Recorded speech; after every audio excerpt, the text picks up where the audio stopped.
Welcome back to Celebrity Radio. It's Alex Belfield talking to some of the country's biggest stars and some of my favourite people. And we've got one for you today. Nathan Carter, how are you? I'm very good. Delighted to be here for my first ever gig in Nottingham. Isn't it amazing? I mean, I go all over the country talking to the biggest stars, and some of them have no following whatsoever. And then there's someone like you that can sell out the Palladlium, sell out every single venue, and you do it humbly and quietly, but your fans are so vocal about how brilliant you are. It's amazing. I'm very lucky. Got built up over the last sort of probably 5 or 6 years, to be honest, a fan base around Ireland and the UK, and it's we get a lot of the same faces coming to a lot of shows, but then we do new venues like this. This is my first time ever coming to Nottingham, so hoping to build a fan base even more tonight and bring them people with us, and hopefully they buy the music and watch the videos online and watch these interviews and stuff like that. So what's the most important thing, being talented and having a good voice, or being delicious? The talent is I think is definitely the most important thing, and for me longevity is key, and as you say, building a fan base and keeping the people happy, and they follow you and they keep with you, and that's very important to me as well. Is it fun being you? I mean, you turn up in town after town and you've got this amazing setup behind you. I mean, we can all look a bit rubbish if we're stood there by ourselves, but I mean, you've got a show, haven't you? It is a big production with a big band, and they just make you look even better than you are. It's a dream for any artist. Definitely. I mean, I started off when I was 17, left school. I gigged by myself as a solo act for about 3 years in pubs and clubs and social clubs, and did all that, and I kind of think that really helped me and got me used to performing in front of maybe 6 or 7 people some nights, which was obviously heartbreaking, but you have to go through it, and then to eventually be able to tour with a 7-piece band and my own crew and the truck and the tour bus and the whole thing that goes with it, that's always what I had my sights on doing, and putting on the best possible show that I could do. I mean, I sing country stuff, I sing folk and Celtic stuff, and we do a few classic ballads as well, do you know what I mean? So I'd like to think that the show is varied, that people who like all different types of genres of music can come along, and even if they're not into me, they can still enjoy the show, do you know what I mean? Because it's all about entertainment at the end of the day. You have to put on a show, and we try and entertain everybody from children right up to grannies and granddads, so. What's your life like? I mean, you left this morning about 700,000 miles away, and you've arrived here in Nottingham, then you got to do the show, and then you got to move on or go home. It's a tough life, isn't it? And you give up a lot to put this show on. To the audience, it's 2.5 hours of entertainment. To you, it's your life.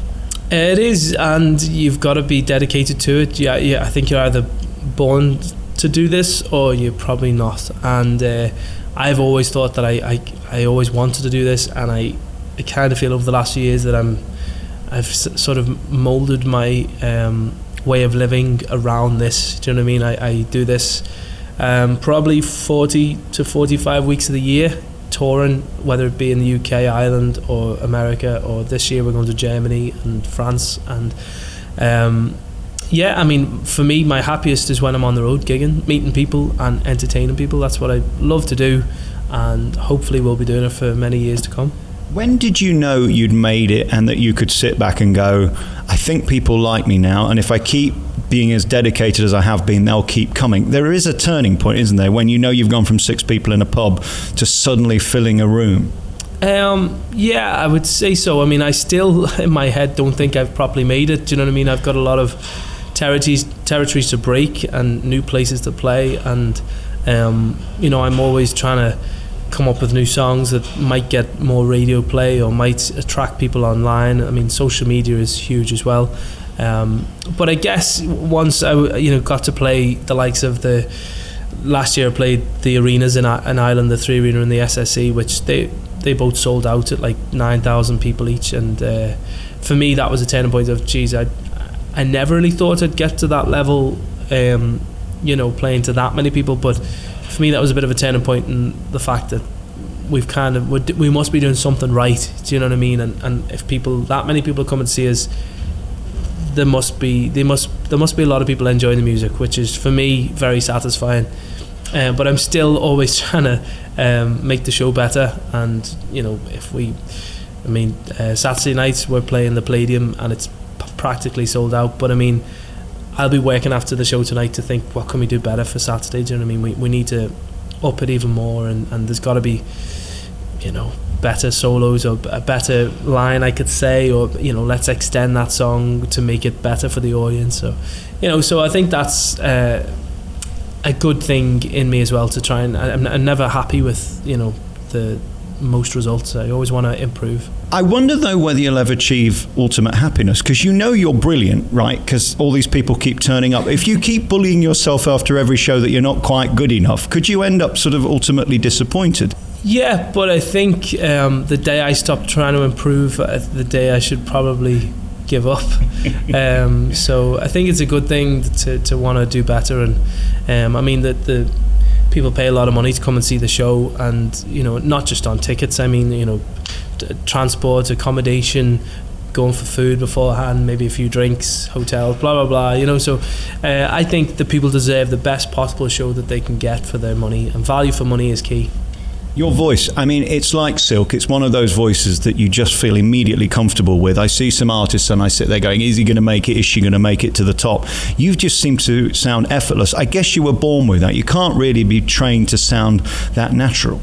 Well, for me, it's taken a lot of gig and a lot of practice to try and get my vocal to sound the way it does. I started off singing in choirs, so I would have been trained in the fact of trying to sing through your diaphragm and that sort of way, but then that was a total contrast to me listening to country stuff, which is like quite nasally, and it's quite through the just singing from the throat and more soul, more than actual breathing and technique. So I'd like to think I'm somewhere in the middle, but yeah, I mean, I think doing a lot of gigs improves your vocal cords and strengthens the muscles, and this is the week that I've suffered the most. Actually, I was in Blackpool last weekend doing a weekend, and had a few late nights, so on Monday I could hardly talk, which is unusual for me, but yeah, so I'm hoping tonight is the first gig back, so I'm hoping it'll be as good as usual. It's interesting. I was with somebody on Monday night who was in the West End, and they said after 8 shows they can't sing, but suddenly it comes back about 4 o'clock and there it is, and then you go on and do the 8 shows again for another week. Yeah. How much do you worry that you'll sound like you, because that's what they're paying to hear? It's a ton of pressure, because if you're no good, they're going to be disappointed. Definitely. I mean, I've been lucky enough, I've never really had to pull any gigs through having a sore throat. And I generally, touch wood, don't get many sore throats. So, but what can you do? It's human. It's just the body, isn't it? Right. You can only do what you can do. But yeah, I think yourself if it's that bad that you can't sing, and you just go out and try and do the best you possibly can, and hope that people enjoy it. I can see why artists become neurotic about it, because it's a ton of pressure, and if you let it undermine your confidence, you could be finished very quickly. Yeah, I think it's the same with anything. I mean, if I forget lyrics some night, I will then worry about the next night. Right. And I probably could easily do it if I didn't think about it, but because I'm thinking about it, I will definitely then forget the lyrics again. It's just a psychological thing, but I guess everyone's the same. Yeah, your mind can be your worst enemy. And I wonder what it's like looking out at those faces. I mean, it must be thrilling. Do you ever let your ego get on top of you? You seem very grounded, and everybody tells me that you're a nice guy to work with. It's easy to become an arse when you've got thousands of people turning up to sort of tell you you're delicious. I would say so, yeah. I mean, I really try and stay as humbled as possible. And I guess, I do a meet and greet after the show every night. For as long as people want to see me, I'll be down there, and that kind of keeps me in contact with the fans and social media. I'm always trying to keep in contact with them via Twitter, Instagram, putting up videos, Snapchats, and I do it all myself as well, which is kind of a little bit more pressure, and I get told off sometimes for forgetting to do stuff, but it's when I started out, none of that was there, having to do a Snapchat video every morning, right, or Instagram stories, or whereas now it's constantly every day. That's a part of the job role that right, I'm in, so that has became, but I think that all that keeps me grounded and keeps me in contact with the fans on a daily basis. Yeah. And it is a game now where you have to give something of yourself even when you're not on stage. Does that sit comfortably with you? You seem to be great with the fans, but I can imagine that's sort of a stress and a pressure, and also exhausting. Oh, don't get me wrong, there's moments where I just want to get up in the morning and not speak to anyone, or don't want to do anything after a weekend of gigging and travelling and flying and on the bus. But, you know, after one grumpy day, I'm absolutely fine, and I'm back to my usual smiley, cheery self, and will talk to anyone, yeah. What were you like as a child? I mean, were you always showbiz and extrovert? You seem like incredibly humble and normal. You don't seem like the type that put on sort of a flashy jacket and would be going around singing songs from Andy. What were you like? Yeah, I was pretty shy growing up. Apart from when it came to music, I was always involved in music, whether it being in the choir or taking part in pantomimes or playing in competitions, or, you know, singing at family parties. I would always get up. I wouldn't be that shy that I wouldn't get up.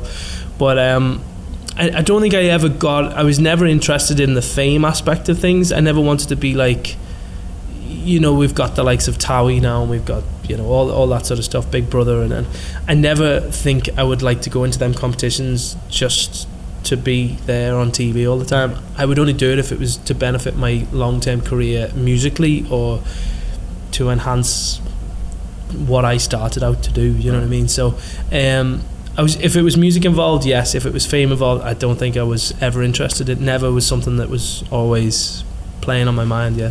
Have you worked out why people have suddenly gone, this is the guy we're going to waste our money on? Because it's an investment. I mean, really, people choose who they want to see. You can't make the public like you or buy a ticket. No, I haven't worked that out, to be honest.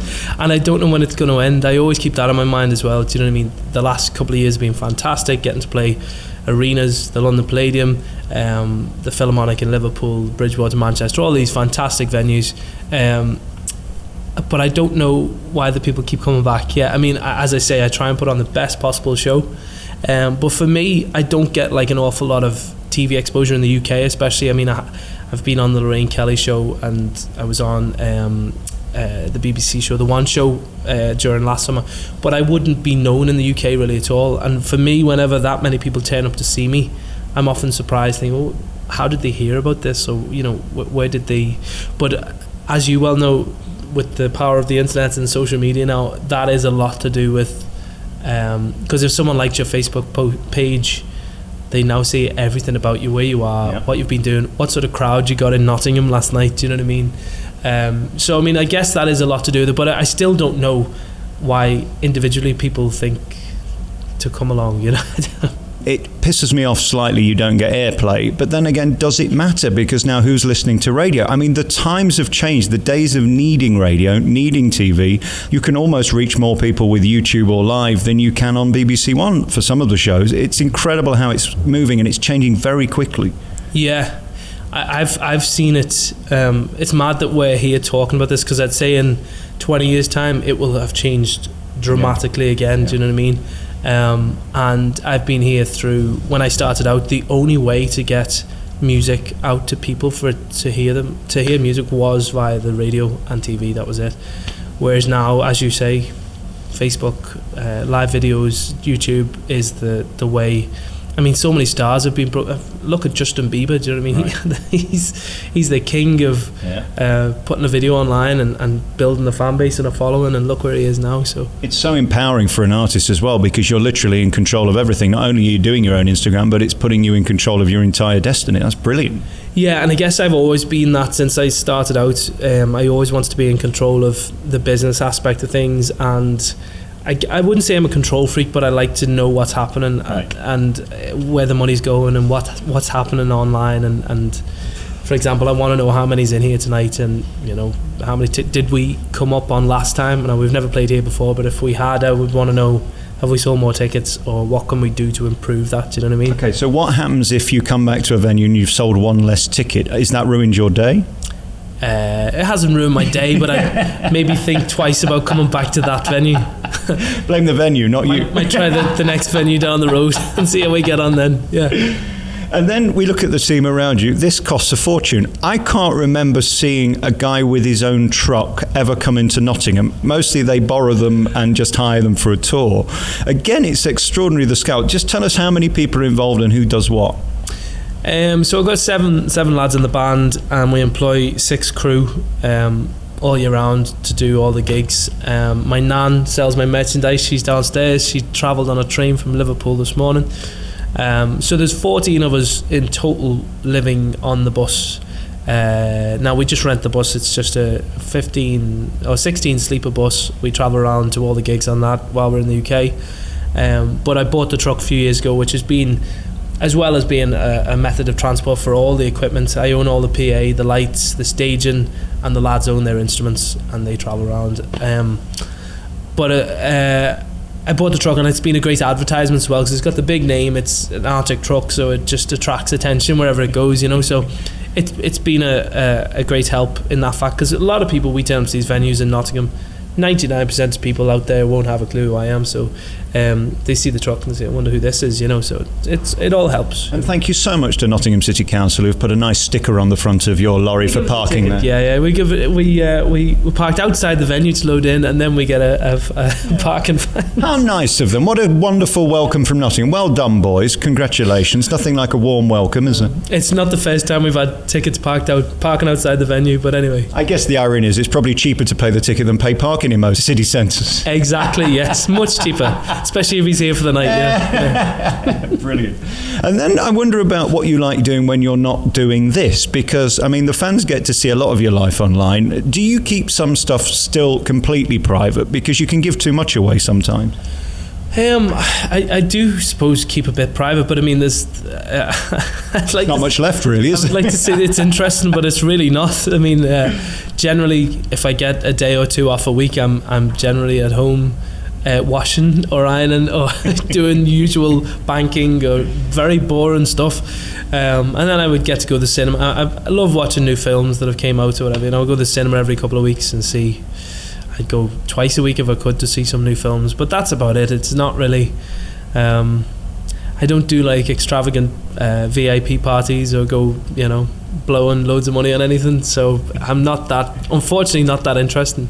And is it, I guess, a family with you and the guys, because on the road, I mean, you are literally brothers in arms, aren't you? You rely on them to make you look and sound good. They rely on you to do a show, because if not, you're all out of work. Yeah, well, that's the thing. I mean, if I'm off, so are the lads generally, you know, so we have to look after each other and make sure everyone's, and it can get tough. I mean, generally, we only do 4 days a week and then we fly home when we're on tour in the UK, because I've done 5 and 6 nights and it gets a bit claustrophobic on the bus and just living out of each other's pockets, and can just be a bit, you know, that stage where everyone's just starting to get a bit ratty. So we do 4 nights and everyone's happy to go home for 3 and then fly back, and then we're all happy again. How sexy is it on the road being you? I mean, the ladies love you, and the guys as well for that matter. I mean, sexy. I wouldn't call it sexy, no, to be honest. Don't get me wrong, it's very flattering whenever people come up and they I've had the odd few pair of knickers thrown on the stage, but I do hope they were washed. Yeah, so do I. When I put them on my head, yeah. No, I guess it's very flattering, and it's all part of showbiz, isn't it? Well, no, you see, I'm a deeply unattractive man and I don't get this, so I'm curious about the insight, you see. Yeah, I don't know. I guess people see it totally different than what we see. You know, people arrive in and they see something totally different on stage, and they think it's a lot more glamorous looking at that person. Right. And that's not just me, it's just anyone looking at. I mean, I've probably done exactly the same going to watch artists through the years. I think that their life must be incredible and they're so good looking, and generally it's probably not the case, you know what I mean? It's they're very normal and they're probably not as attractive as you probably think they are. So. Yeah, I looked at you this morning on the internet. I thought, wouldn't it be great to be him? And then I thought, no, I didn't get up till 10:30. Yeah, I was up at 4:30 this morning. Flew straight here from Belfast and then got 3 hours sleep on the bus. I can confirm I haven't had a shower yet, so I was wondering what that was. The smell was that could be the smell. There's no showers here at this venue, so we'll be doing what's it called, a hand wash later. Oh God. The glamour, eh? The glamour of being on the road is unbelievable. Yeah. My place only 15 minutes away. If the lads want to come around, we could have a sort of rotary system. I'd 50p each. Queuing up for a shower, yeah. We'll have a turnstile. And then I wonder about the show tonight. How often does it change? Because you're constantly touring, and I know they come back a lot. There's a lot of pressure on you to stick in new stuff, which is really annoying because doing the same show would be much easier. We try and change it up every couple of months generally. And which annoys the lads, obviously, because you have this set done and the lighting is set and sound guys know what's coming, lads know what the next song is. But then, I think changing it up breathes new life into it as well, you know what I mean? Because if you do the same show night in, night out for a long time, it gets very static and boring, and the lads, with their best will in the world to try and look happy and to play the music, if you've done the same thing for 20, 30 nights on the run, it can get pretty boring after a while, so I think it's good to change it up. Last night I was at the concert hall where you would have been if you hadn't been here, and they've got Warhorse in for a month, and I thought, I cannot imagine anything more depressing than being in a show 8 times a week where everybody dies 8 times a week. I mean, it's a discipline, isn't it? Is that anything you'd consider? Because, I mean, you've got a voice that could walk into the West End. Why would you? That's another question. But is that anything that could tempt you, or is it just too sort of rigid and this you get to be you and have fun? I never say never. I've always loved actually going to watch musicals. I've seen Annie, and I've seen Oliver, and I've seen Jersey Boys. I've seen a lot of the stuff in London and in America, and love the shows. It's not something in the next foreseeable that I would like to get into, but maybe up ahead. I mean, a show is a show at the end of the day, and as long as I'm on stage singing or performing, I'll enjoy myself. So I've always wanted to be a warthog in The Lion King. Is that right? I think that would be really nice, don't you? That could be the next venture after this video. Yeah. Make myself grey. I think it'd be marvellous. And very finally, I just want you to know how much you are loved and respected, A, in the business, and B, by the fans, but also never take for granted how hard it is to sell a ticket, and to do it at this scale so regularly is incredible. I don't think I know another artist who is not a megastar who can fill these venues night after night like you do. It's really incredible. I appreciate that now, and I suppose I don't really look at that sometimes, you know what I mean?